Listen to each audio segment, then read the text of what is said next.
Tonight's guest was less than 5 feet away from this Bigfoot creature. When he was just a kid, this thing jumped out of the tree and was right next to him. But what it did next has left him questioning so many things, and he's going to get into all of it. I just want to say thank you for being here.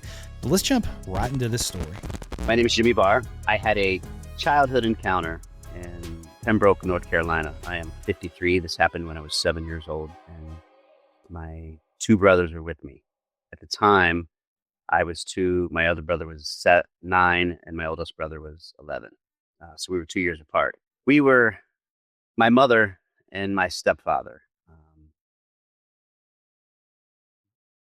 We weren't a priority, let's say, in my mother's life. And we were definitely in the way in my stepfather's eyes.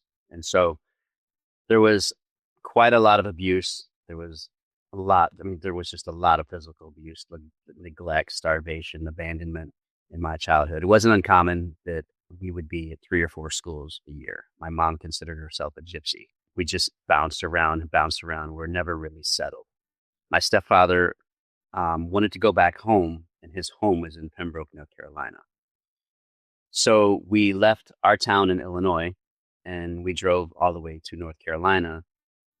And I was in the back of an El Camino along with my 2 brothers. We rode in the back of the El Camino the whole way there. And on the way there, and then when we got there, as soon as we pulled up, let me set the scene a little bit. So my stepfather's brother lived right off the blacktop, and he had a car. They would consider it foreign cars. They were like the Nissan 270s, stuff like that. Something like that. It was Nissans that he worked on. And they built a path past his house into the woods, cut down some trees and whatnot, down into this little area. And my stepfather had a mobile home put back there. So we, after driving all that way and getting parked and seeing, the mobile home from the back of the El Camino, as soon as I jumped out and we all jumped out and our feet hit the ground, it was great to actually be on dirt and not laid out in the back of a El Camino. As soon as our feet hit the ground, my stepfather said, "Hey, stay out of the woods. There's a hairy man back there." And we laughed. We chuckled at 7, 9, and 11. Hearing the words hairy man together was funny. It was a joke, And his response is, "Well, I told you," and he could have cared if we lived or died, honestly. So we got to explore around the trailer. It's in the woods. Back home in Illinois, we're surrounded by corn and beans as far as you could see. So anything with the trees was a new landscape, a new adventure for us. It was about 3 weeks later when we got there. My mother and stepfather had been gone for 3 days and left me and my brothers by ourselves. And we were, if anybody's ever knows the layout of a mobile home, when you're looking at the front door, to the right is one end, to the left is the other end. To the right is where the trailer hitch would be. And so when you walk in the front door, you're in the living room / kitchen. And if you take an immediate right and go through the kitchen, you hit that door that goes into the end of the trailer, which was my mom and my stepfather's bedroom. If you walked into the front door into the kitchen living room area and you hit the back wall and you took a left, you go down a hallway. And on the hallway, at the end of the hallway is a door that led into our bedroom. But right before that door, to your right, was the back door. So you could walk straight to our bedroom, or you could hang a left and go back outside. And to the left was the bathroom. So there was 3 doors in this little area when you got to our door. So we were running from the trailer hitch around the front, around the back, clockwise. And we were just chasing each other, beating each other with sticks and throwing dirt clogs at each other and just random, beat up the little brother, type of thing, And as we were chasing each other and running from each other and running, when we got around the front of the trailer, and the backside of the trailer is where the woods got thicker, we heard a scream. And the scream sounded like a woman getting murdered or just ripped in half, but it was just one blood-curdling scream. And we went from chasing each other to, without saying a word, we came together. And without saying a word, we drifted and just kind of went to go see what it was. We went to go see what we could find out what made that noise. This is never a noise, not a noise we've ever heard. It was this terrifying scream. And so when we got behind the trailer and started going away from the trailer towards the woods, we got probably 75 feet. There was a pine tree, and as we approached the pine tree, we were coming. We were going to pass the pine tree, but when we got to the pine tree, 5 feet away from the pine tree. So if you're looking at 12 o'clock, the pine tree is at 11 o'clock, and it's 5 feet from us. Well, there was a crack in the tree, and so we looked up. And when we looked up, the first branch was 15 feet up, and what we seen was, the best way to describe it was, it looked like Caesar from Planet of the Apes. It had the chimp mouth. It was black, but what it was doing was, if you picture in your head standing next to a flagpole and cupping your hand like this and having your arm stiff as if you're trying to lean out from the flagpole, and then you slide your feet up against that flagpole with your arm still straight out, and then you squat. That's how this was in the tree. And when we looked up at it and made eye contact, it went to stand. And when it went to stand, the tree branch that it was on, it broke. And being 7 years old and seeing something that high up, it might as well have been 500 feet. I thought for sure whatever was up there when it landed was going to die.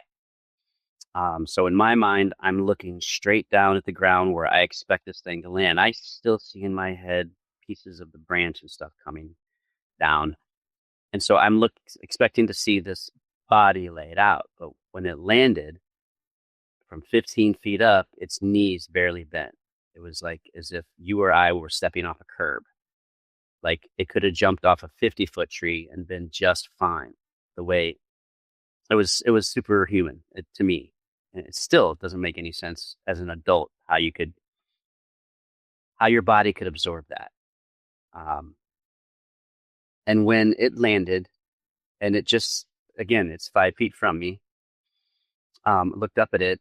My stepfather was 5'10", and 5'10", 5'8", something like that. He wasn't very big, but this thing was just a handful of inches bigger than him. So it was probably 6 feet.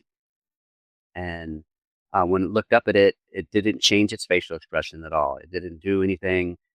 It didn't jerk or anything. It was very emotionless in the face until the eye contact. And when the eye contact was made, its eyes got big, like, oh crap. And that's when you could see the whites of the eyes. Prior to that, you couldn't see the whites of the eyes, but it did have dark brown eyes, big pupils. Its face right here, all this was our color, but the rest of its skin was a charcoal color. But that color freckled into solid Caucasian or our color, our flesh color. It speckled in, the gray speckled into full on, this was, our color. At that moment, we turned to run back to the trailer. And, that was the day that I realized if I was going to be surviving this family, that I needed to be faster than my brothers. So we turned back to run. And as we turned to run and we're running back to the trailer, I glanced back while I'm running, and it's following us, but it's not chasing us. It's not a fast pace. It's just meandering. And when I look back, it paused that split second. And then,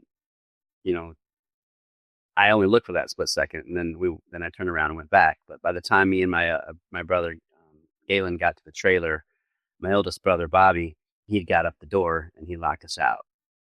And so by the time we got there, and the back steps were just made out of cinder blocks. So there was one set of cinder blocks, another step, and then that last step was a really big step to get inside. And to the left of the cinder blocks, when the trailer was brought, there was an old nasty freezer chest, and it had like this hazed over type of plexiglass look to it. So you could barely see in it. My brother Galen opened it up, dumped me in it, and he jumped in it and shut it. And he's holding my mouth, and I just remember it smelling very, very bad, very musty, very nasty, dry, suffocating, so to speak. And it walked up over to the top. It leaned over, we were looking up, and you could see its silhouette, and it just huffed like a horse when a horse just kind of blows out all of its air. And then it turned and walked away. And it felt like we were in there forever. It's hard to judge the time when everything stands still. But my brother Bobby opened the door and was like, "Come on, get in, it's gone." And then my brother and I, Galen, and then we went in there and got in there and locked the door. And so it was later in the evening. It's dark, and for whatever reason, we are in my back bedroom. So when you go into the back door of the steps to the immediate right, if you turn and take one step, you've walked into our door. So we were in that bedroom. And so that wall that the back steps are on is where the headboard was of our bed, and the footboard went to the middle of the room. And at the other side of the bed was the end of the trailer and the window at the end of the trailer. And I'm sitting on the bed closest to the window. They're sitting on the foot of the bed. For whatever reason, we're sitting in the dark, and they're tormenting me and scaring me. Back then, there was this toy. I think it was something that was sold on TV. It was called a ghost gun, and it had different caps you could put on it. It was basically a flashlight that would change the beam of a shape of a ghost, shape of a spider, shape of Boo, whatever. And they were scaring me with it and taking turns scaring me with it. And we're sitting in the dark, and I'm crying and screaming and obviously sounding like a little girl. And I wanted to turn the light on, and my brother didn't want me to turn the light on. Bobby didn't want the light on. And I kept crying and screaming, and he's like, we'll open up the blinds, we'll up the curtains up, and that'll be plenty of light. You opened up the curtains, it was just too dark out, and nothing ever happened. So as I'm sitting there on the side of the bed, my brother Bobby shines that light, goes from the wall across the window. And as it goes across the window,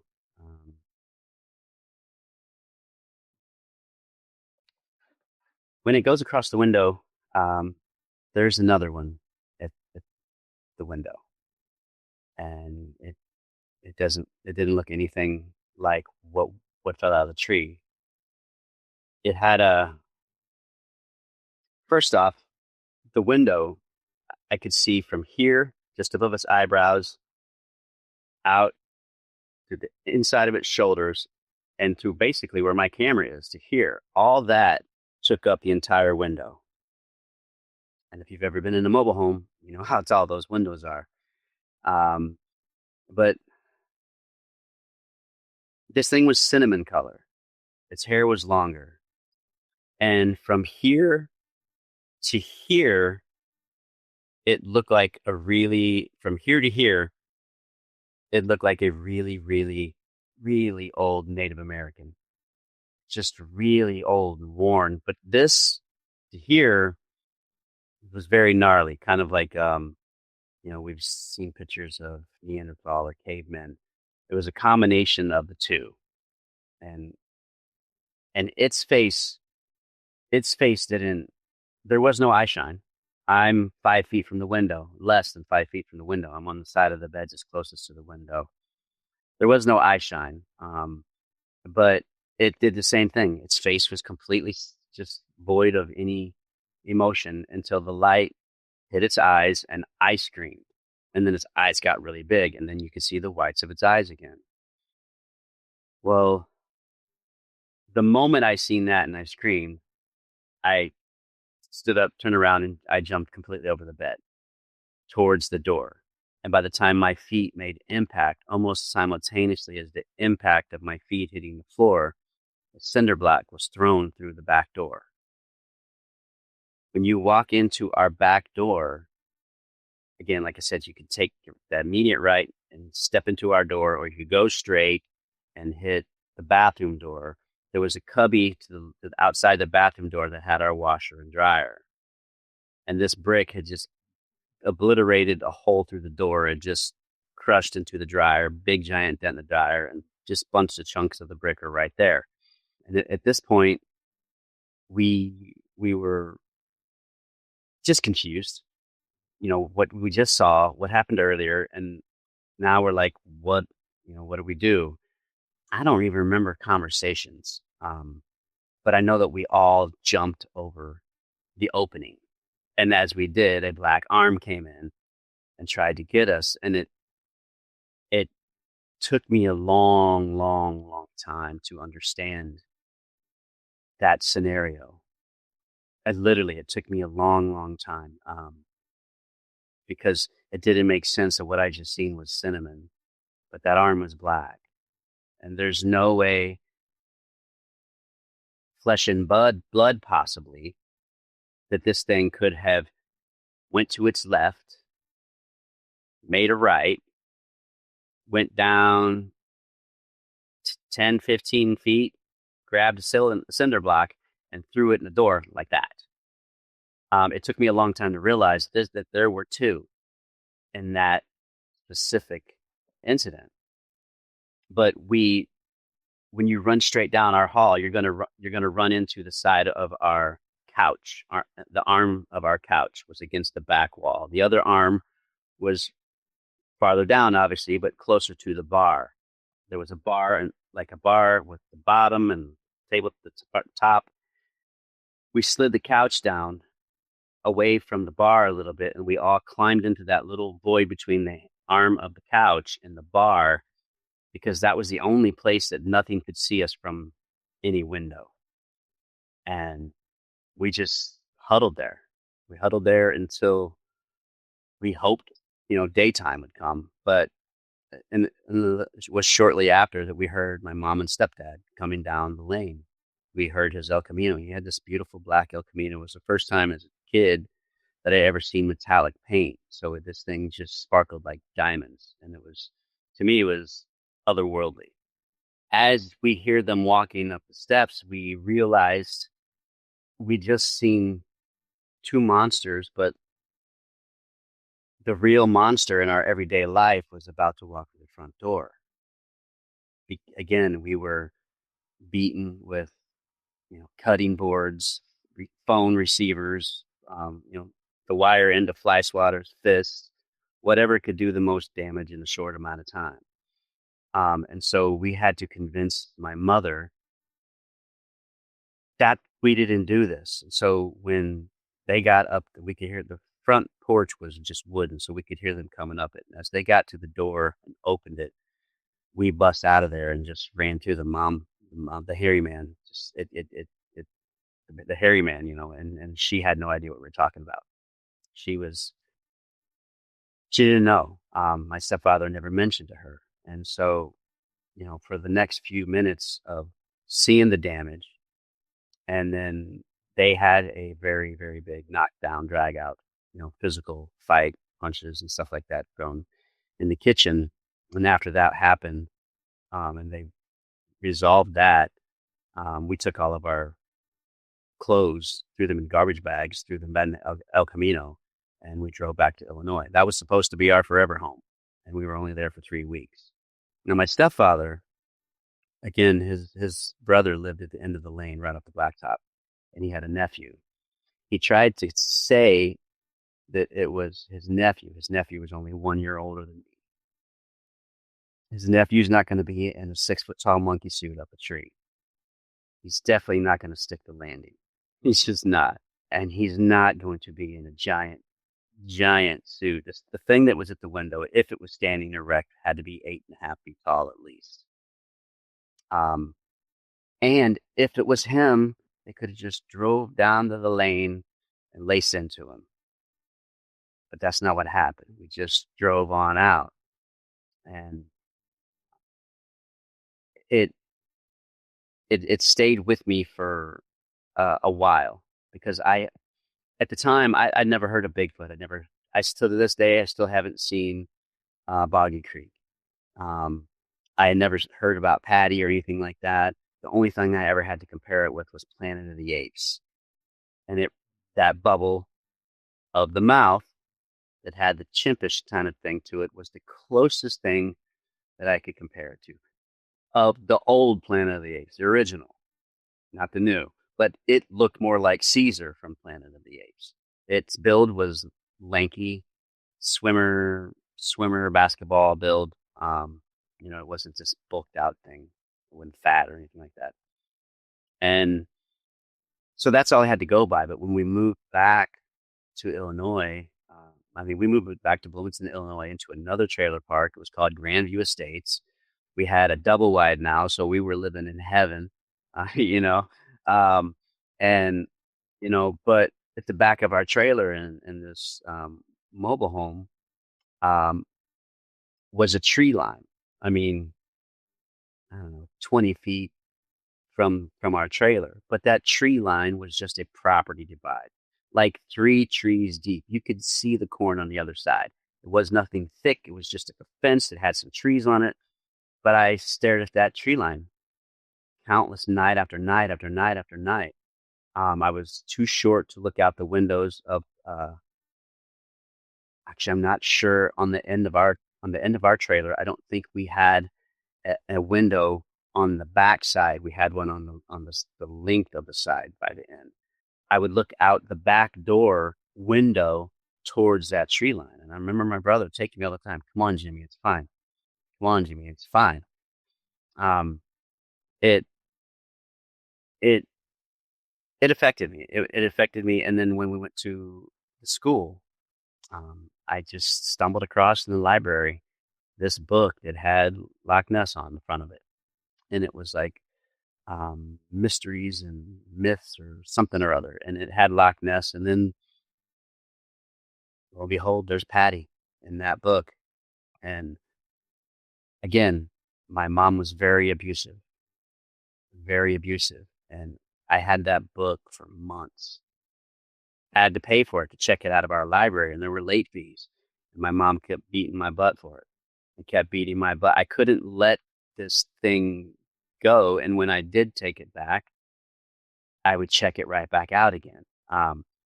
It was like I had to know more. It was like what I just seen is in a book, but it didn't look like Patty. The concept of it is right there. Neither one of them looked like Patty. Neither one of them did.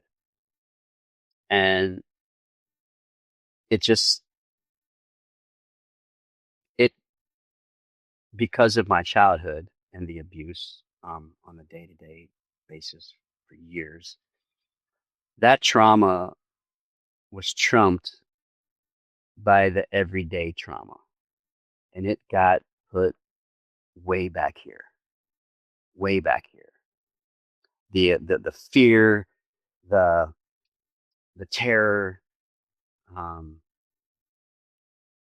all of it. It was I knew it happened, but it was just all that was blocked away. And when me and my wife moved to Marietta, Georgia, I think in 2015, we got a house in Marietta, Georgia, and my son and I were sitting on the couch and we were watching Finding Bigfoot. And Matt Moneymaker said, I think he said the Native Americans in the Uwharrie National Forest area call it the hairy man. And when he said a hairy man, I mean, it echoed. It was just like hairy man, hairy man, hairy man. And just got this I just got this washed over feeling and started to feel sick because all that fear and trauma and it came back. I was not ready for what had just came back onto me. A floodgate opened up of being in that moment, and I just felt nauseous. I felt absolutely sick. My wife knew that something was wrong, and that's when she found out because I had told her. I do want to say first off, with all sincerity, man, I am so sorry that you went through so much as a child. And I'm really thankful that you're here to share that encounter, and it says a lot, the fact that you were more scared of the real monsters, as you call them, versus, the Bigfoot that's outside your window. And I am sorry that you went through that. And I'm grateful you're brave enough to come forward and talk about it. Take us back to when this thing jumped out of the tree and you saw it for the first time. You're 5 feet away from this thing. What emotions are you feeling, if you can remember? How did that make you feel? Shock. Um, what's weird about, again, I didn't get to see it drop. Once I seen it stood up and the tree crack, I looked down. I looked down thinking, just lightning gonna fall. It's just gonna be there in a second. It had to drop. Um, and then looking up and being face to face with it, shock. You know, Hairy Man didn't come to mind. And my stepfather told us about it. I never heard of this. I didn't know this existed. I didn't know what it was. But it was not something that I have seen before. And it was right in front of me. And it was the source of the yell. And to get away was the only thing. That was that self-preservation. To get away was the priority. Just get out, go. There, I don't. The fear came while we were inside. the the while we were inside the freezer. That's where the fear came. There's a reason I do what I do now, but we were in a deep freezer. We were literally leftovers to this thing. If it wanted to reach in, grab us, and take us, it could have. There's nothing we could have done about it. We couldn't have done anything about it, but it didn't. So it's conscious of its choices. If it was just this animal feeding hungry thing, eat whenever you can type of thing, we wouldn't be here to talk about it. But the shock, I mean, it wasn't supposed to be there. It was something the sudden realization of these things is what causes the most trauma. You summed that up, man. I mean, I think that is exactly right. Just the sudden realization that, man, there's more to this world than what we really think. That's extremely traumatic for a kid. And, I know you kind of unpack some of that trauma a little bit, and I know you have a lot, and it really got pushed back, man. And I'm glad you're here. And again, I'm sorry for what you went through. But talk to us a little bit about how that affected your life when you were able to unpack that, when you snapped back and you had all these memories. How did that feel, and how have you dealt with that trauma since then? Well, like you and many others, we know what we saw. We know what we experienced. But you can't help but feel like maybe there's a little part of me that was crazy. Need more self-validation that I'm not crazy. And that's when I got into the mode of being obsessed and trying to find out more. I'm not the only one. We can't be the only one. I'm not the only one. And then finding out that there's hundreds and hundreds of people. And then there's a BFRO, a website devoted to sightings around the country and Canada. What? It's more validation, the self-validation of it. And then once you get self-validation, it starts to pull you in even farther. I mean, if I accidentally seen one, I should be able to go out and find one looking for it. And that's kind of how I dealt with it after that, diving in head first. Yeah, that makes sense. That's exactly what I did. I mean, it took me years, and it wasn't until I was an adult that I had all these memories come flooding back. So that really resonated with me, and it really sucked me into this world that you were looking for answers, and there's not really any answers. I mean, you're never going to have, probably the answers that you're looking for, but it's definitely pulls you in, and it shapes the way you see the world. Back to the encounter when you were inside the trailer and this is going on, and you see this thing, and it throws the cinder block through the the thing and he tries to grab you and all that. What do you think kept you guys safe, and what do you think kept that thing from getting to you guys? Why did it leave, in your opinion? What do you think? I don't know. I don't know. I thought a lot about that back bedroom incident for a reason. Um, because earlier that day, my brothers weren't, they were brothers. And any siblings left alone and your brothers, I treat my kids and raise my kids to be different than I was raised. But back in the day, things were a lot tougher. And so my brothers, we could beat each other up and then love each other 5 minutes later. But it was that kind of relationship. I'm going to punch your face out, but nobody else gets to, or they get the full clan of the brothers, you know. And I think on that day of all the bickering and the stick fights and throwing dirt clogs, and I'm certain that I was crying every time I got hit. I'm 7, you know, and had 2 older brothers that they learned how to fight but beat me up. And looking back, I'm wondering if what was in the tree, again, we would have never known this thing was there if it didn't vocalize. We would have never known it was there. And looking back, I'm wondering if it seen kind of what was happening and its yell was a way to say, hey, knock it off. And then later that night, I'm in the back bedroom and I'm screaming and crying like a little girl. And I'm sure whatever was out there heard it. And I'm, you know, speculation, could have came to see what this was all about. Is somebody being hurt? You know, what's going on in there type of thing. And maybe they were, because they could have gotten us when we were there. You know, that's why I'm putting this scenario together. Maybe it was trying to stop whatever it thought or perceived was going on inside those walls, and was trying to get who it thought was being abusive or whatever. You know, I mean, again, we would have never known that thing was there had it not vocalized. You know, it makes you wonder how many times as a kid you're out in the woods and you walk right by one of these things. And if they don't want you to see them, I firmly believe you won't. And I also think that when there's one, there's another one really close by. I think these things run in groups and pairs or whatever you want to say. And, you know, what you're saying makes a lot of sense. Maybe they were just curious, but they are extremely intelligent, extremely curious, and maybe that's what was going on. You know, I know this has really impacted you and really taking you down this rabbit hole of research and trying to understand these things. I would love to know what your thoughts are, what your opinions are, because we're just taking educated guesses. But what do you think these things are, man?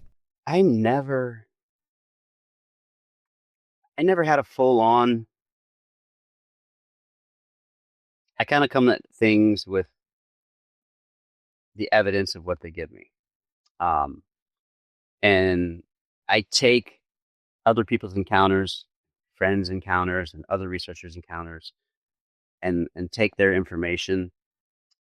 I go by with, and I don't discount theirs, but I go by with what I've experienced. And at one point in my life, they were the missing link. You know, they because there's millions and millions of years we see the evolution of monkey to man. You know, and I kind of go along the lines of thinking that they've already been discovered but just misidentified. There was this gentleman by the name of Lloyd Pye. I don't know if you've ever seen his presentation.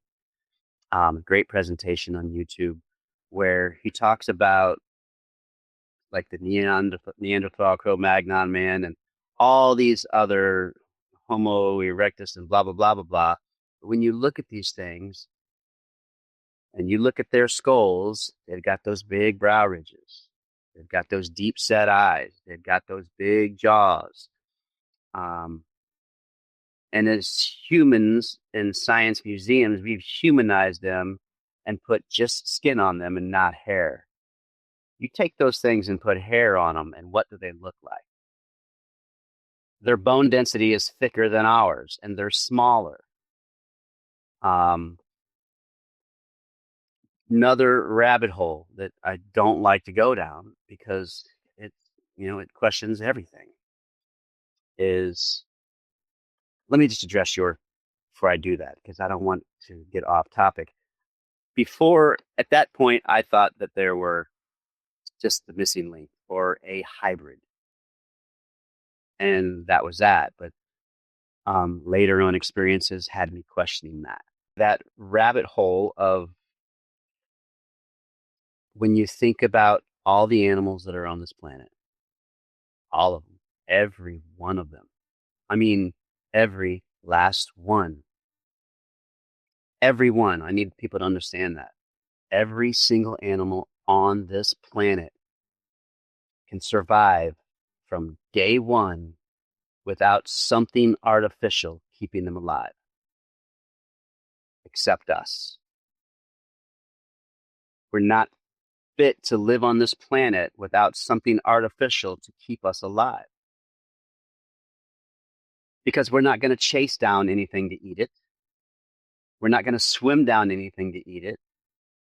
And we're not going to, we won't survive without something artificial on this planet. That's that rabbit hole of, what the heck? Why is everything else built to survive on this planet, but we aren't without something artificial?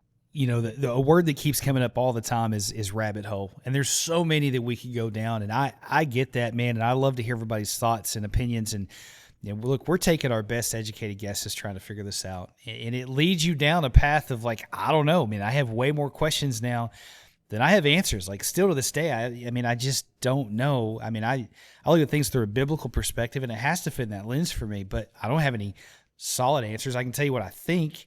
But it's really interesting to me, and it's impactful how these things change your life, man. And I would be curious to know, if you had the opportunity to see one of these things again, would you want to? Absolutely. That's why I do what I'm doing. Um, so I got hooked up with a guy.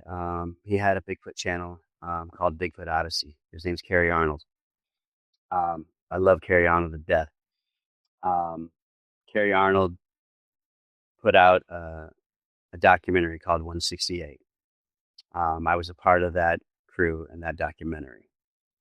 And when he put out, hey, I'm looking for somebody, he's like, I don't want to ask this of anybody, but I need somebody. You're basically bait. He's like, if we've got something cornered and it's behind some bushes or behind something, he's like, I'm asking you to sacrifice it all. I need you to go in and get it moving so we can film it.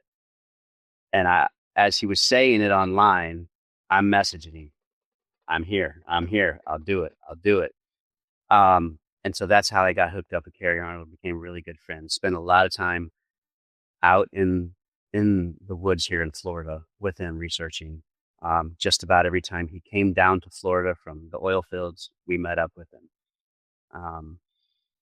And because I can kill two birds with one stone doing that. We can prove its existence, and I can validate for myself what I went through. You know what I mean? And as an adult, take that in. When I'm researching, I've missed a lot starting out. Not every time. A lot of times I would get to our research area, same place that we filmed 168, where I researched. I would get there, windows would be down, turn the truck off, whatnot. Happen a lot. And Carrie's motto was ABF, always be filming. So now when I go under the power lines, it's like almost a 1.2 mile drive through the woods to get to where I research. I'm filming.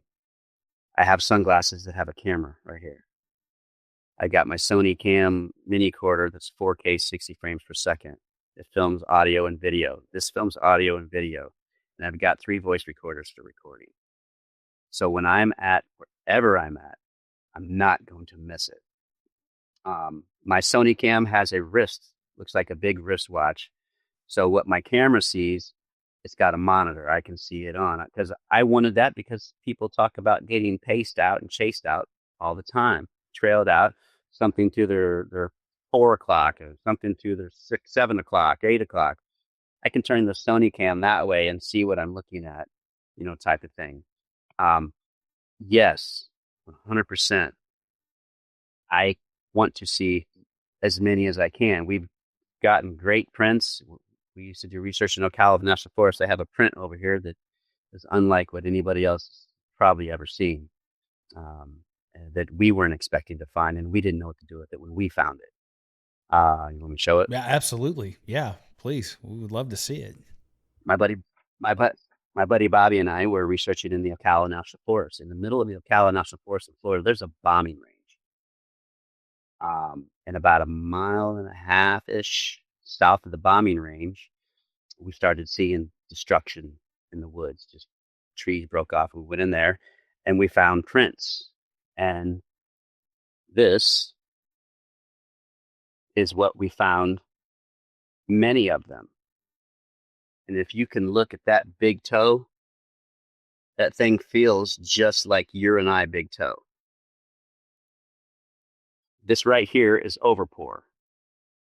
Right there. It was our first print. This thing is 17 inches long from toe to heel, 10 inches across the toe, 7 inches across the heel. It's got that, mid-tarsal thing. But the crazy part about that print is we're in pine. So the ground is covered in pine needles and debris. We could not stomp an impression. You could jump up and land and couldn't tell where you landed. And these prints were 1.5 inches to 1 3/4 deep. And we didn't want to even tell anybody about that. That wasn't what we were looking for. And they were all over this area. And doing the research in that area where all the wood was, it looked like 2 transformers had a fight in the woods. The woods were just tore up. A lot of hog activity on the ground, but there were trees 3 and 4 feet off that were broke off, that big around, pines, and it just was madness. It got to a point to where when we saw the X in the distance, it wasn't that far away, but in the distance, I started thinking, well, maybe this X has, maybe it's a keep out. Keep out, stay out of our area type of thing. But by looking at this area and then venturing outside of that torn up area where there was almost non-existent hog activity at all, and then noticing how these trees were broke off and laid down, it started making me think that this X was used for hunting because all this debris was placed in ways that would slow down the prey. And at nighttime, if you've been in the woods, every tree looks the same. But what looks different at nighttime is that. And I started thinking and theorizing that maybe that's used for driving them towards that area. Because outside of this area, there was no hog activity. There wasn't this damage. Hogs aren't breaking trees 4 feet off the ground. And the fact that this X wasn't random. Both sides were stuck into the ground 6 inches. We couldn't jab our finger that far into the ground. Now imagine jabbing something that's that big around 6 inches. We could lift them out of the holes. But this trackway of these 3-toed prints went up to the right side of the X. It pivoted, went in front to the left, went back around, and then traveled directly behind it, and the footprints disappeared. It looked like it walked through everything else But when it came up to this X, it meant something. We've got video of a 40-foot tree where it was plucked out of the ground and drug probably 20 feet and then leaned up and pressed into some other trees. It's got the drag mark where it was pulled out and then drug and then leaned up. Why? I mean, people, it take a couple people for one, but who's plucking it out of the ground? I think you summed it up right there. Why? Like, why in the world would that happen? And who would go out there and do that? There's no way, especially as thick and dense, kind of the area you described to me earlier about that. That makes a lot of sense to me that's probably what's going on. And it could be marketing a hunting territory. That makes a whole lot of sense. That print though made me think about the Falcon monster because it's 3 toes. It's a swampy area. I don't know what that area is like, but it's really strange to me how there's a correlation of all these things. You take all these encounters. I have a really good snapshot, and there's something from everybody's encounter. There's a piece to that puzzle, and they all kind of line up. And so there's a lot going on. It helps validate yourself. You're not crazy. You know what you saw, man. And it leads you down a rabbit hole of searching that will probably never leave you. And something tells me that that's probably not the last time I'm going to hear from you. And you probably stumble across a lot of good stuff, and I want to hear about it. I got one more question for you, man. If somebody's listening to this podcast tonight and they have went through trauma like you and they've had these encounters and they don't know what to do with it and they're afraid to come forward and talk about it, what advice would you give them? You got to get it off your chest. You can't hold it in. It'll eat you alive. When you see something like this that's not supposed to exist, you're going to have some internal struggles and internal battles. And a lot of people have this, and you can do one of two things if you have an encounter. You can accept what you've seen, and then now you've got to change your reality. Because if you don't, it'll make you go crazy.